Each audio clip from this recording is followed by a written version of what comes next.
Warahmatullahi wabarakatuh. My name is Shazal Hibur Rosli, SX 180296 KAW S04, dan ini merupakan tim member kami terdiri daripada Izzaruddin Shah bin Omar, Abdul Razi bin Abdul Rahim, Nur Aiman bin Abdul Fadlullah dan Muhammad Fazil bin Abdul Latif. Our topic for today is research and development on low speed wind energy potential and energy yield analysis for off-grid application. Okay, Assalamualaikum warahmatullahi wabarakatuh. Saya Fadil akan sambung berkenaan project background for small wind turbine.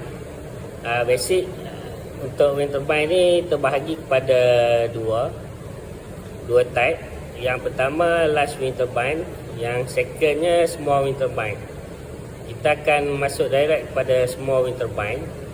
Small wind turbine ni dia punya kebaikan dia adalah hanya memerlukan less than 200 mm2 untuk kita bina satu wind turbine. Bagi jenis wind turbine small ni, dia terbahagi kepada dua arah pusingan kipas. Yang pertamanya horizontal, kemudian second vertical axis. Untuk horizontal ni, kalau kita tengok kedudukan kipasnya seperti yang ditunjukkan dalam slide. Kemudian untuk vertikal, kita boleh tengok rotation dia berada dalam keadaan vertikal. Untuk vertikal ni kita jarang nampak berbanding dengan horizontal yang agak familiar. Kemudian kita akan masuk kepada reliable source. Untuk reliable source ni, predictable wind speed pattern compared to nature source. As long as there is moving traffic, there is a reliable source. Kemudian kita akan tengok kepada nearby load. Nearby load ni, energy can generate easily be utilized by nearby load and other off-grid application in a highway. Contoh street lighting and communication tower. Maknanya kita akan guna pakai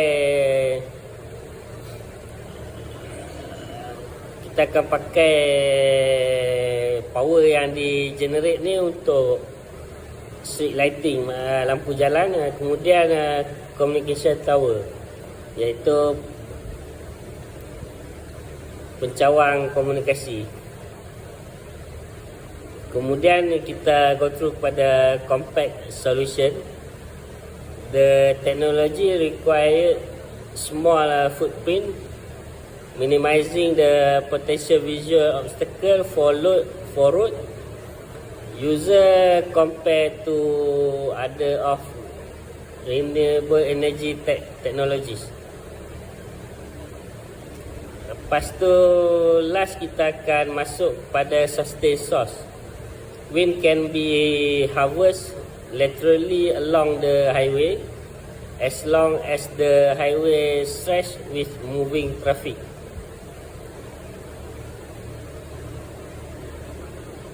Kemudian kita akan masuk pada project background bagi our reference commercial. Yang firstnya Enlit Turki. Kemudian eksperimennya kita boleh tengok dekat India seperti yang ditunjukkan dalam slide kita. Kemudian kita akan tengok kepada Kuwait.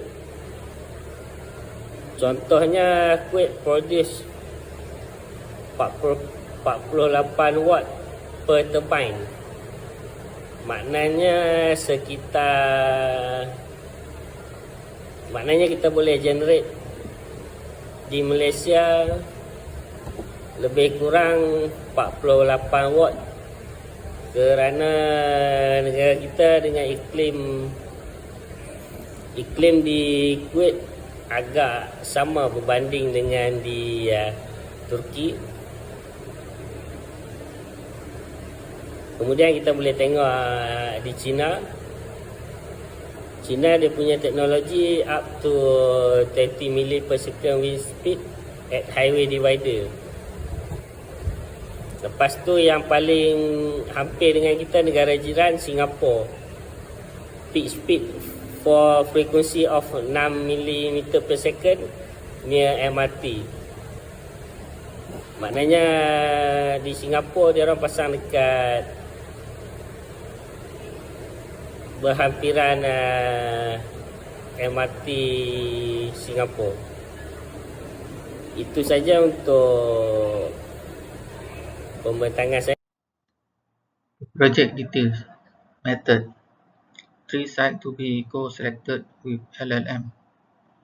First is at Jabatan Sultan Abdul Halim Muazzam Shah.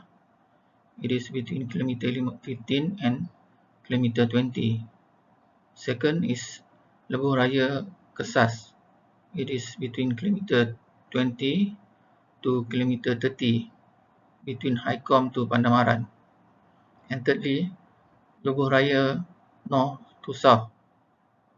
It is between kilometer 215 to kilometer 225.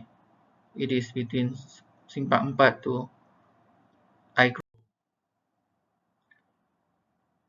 Wind sensor system, together with its monitoring and off-grid power supply system, will need to be installed on site. There will be 6 months of data collection. Therefore, the wind sensor system need to be operational on site for a minimum of 6 months. There will be 2 sets of wind sensor system that will be installed on each site. One to be installed on divider and another one to be installed on either roadside. Input from PLUS in determine the best location for the sensor considering all aspects, M&E, safety and regulation, is key to ensure uninterrupted data collection.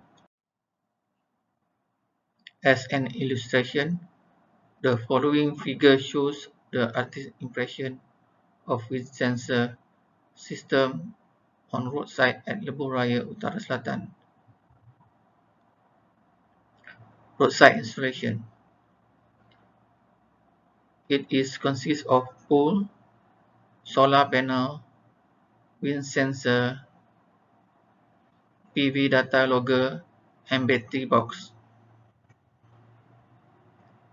Hi, my name is Abdul Razik bin Abdul Rahim, and now I will explain about the components involved in the use on-site, that is sample wind sensor and also sample solar panels.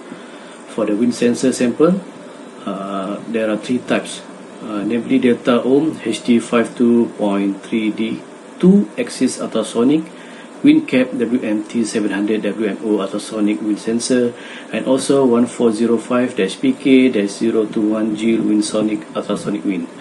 In terms of specifications, the height for wind sensor typical hub from ground level is 1.5 meter, which is slightly lower than the average human height, which is 1.7 meter. Apart from that, the component involved are solar panels and also solar inverter box. The solar panel is actually a collection of solar or photovoltaic cells, which is used to generate electricity through photovoltaic effect, while the solar inverter is a device that converts direct current DC electricity, which is what a solar generates to alternating current AC electricity which the electrical grid use. Assalamualaikum, saya Nur Rahman bin Muhammad Fadullah, dan hasil perbincangan daripada projek yang telah kami bentangkan ini dapat saya rumuskan terdapat beberapa aspek positif yang boleh dicapai.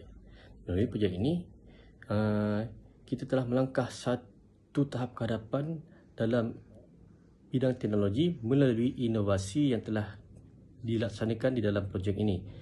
Inovasi ini seiring dengan kemajuan negara yang bergerak maju ke hadapan dalam bidang teknologi, yang seperti mana kita tahu, kita perlulah berubah untuk bersaing dengan negara-negara luar di dalam bidang teknologi. Kemajuan teknologi ini sangat penting bagi mewujudkan daya saing dengan negara luar. Jika tidak, kita akan ketinggalan dan akan dipandang mundur oleh negara-negara maju seperti Jepun, China dan lain-lain. Dan di samping itu juga, hasil daripada projek ini, kita dapat juga menyelamatkan bumi kita daripada menjadi cepat tua. Kita juga tahu bumi kita sekarang sedang tenat untuk menjana tenaga-tenaga daripada sumber alam semula jadi yang sedia ada. Dengan projek ini, dapatlah kita menggunakan penggunaan tenaga elektrik demi generasi masa hadapan. Dalam masa yang sama juga, dengan penghasilan tenaga daripada udara ini, dapat kita melestarikan alam sekitar kita. Tenaga yang dihasilkan melalui udara ini adalah sumber yang boleh diperbarui dan tidak memerlukan kuasa yang kuat seperti tenaga hidro yang sedia ada sekarang. Dapat disimpulkan daripada projek ini, pengurusan tenaga elektrik yang baik adalah bermula daripada rumah. Pengurusan tenaga elektrik sangat penting demi melestarikan alam sekitar kita. Ini dapat mengelakkan pembaziran tenaga elektrik yang tidak sepatutnya kita lakukan. Tenaga elektrik yang kita gunakan sekarang sememangnya tidak dapat menampung penggunaan harian masyarakat Malaysia pada masa kini.